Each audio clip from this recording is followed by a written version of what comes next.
Hey folks, here's a quick tutorial on using EnlightenAI with Canvas, but quick plug as well. If your school or district partners with EnlightenAI and you have a Canvas integration set up, you will not have to do many of these steps. Your rosters, your assignments, your submissions, they'll all sync over when you sign in.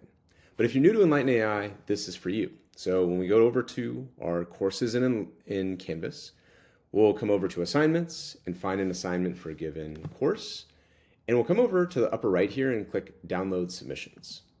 This is going to download a zip file as you see up here.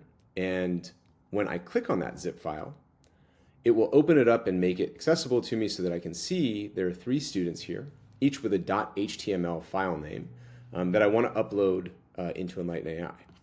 So I come over to Enlighten, come over to a course, I will create an assignment, and I'm going to be importing student work here. So I'm going to give it a title. We'll just call this Demo. And now I have my students on my roster. There's 4 test students here. Each of these are fictional. And I have to upload submissions for them. So I'm going to come up to the Upload Submissions button, pick HTML, which is in the center. That is the file type that Canvas gives you. And I'm going to go ahead and upload these student submissions. Now, in that time, what you might have noticed is something kind of magical happened where I have a Bella Brave, and Bella Brave is automatically matched.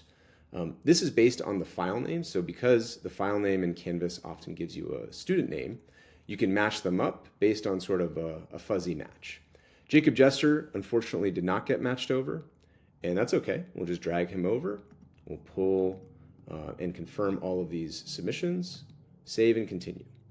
Now I can confirm the submissions, set up my rubric, input some of the task details, and start grading, making it more efficient and easy for me to give my students my best feedback. So hopefully this is helpful in getting started. There's more tutorials to walk you through the grading process and what happens after, but this should help get you started. Thanks. Hope you enjoy.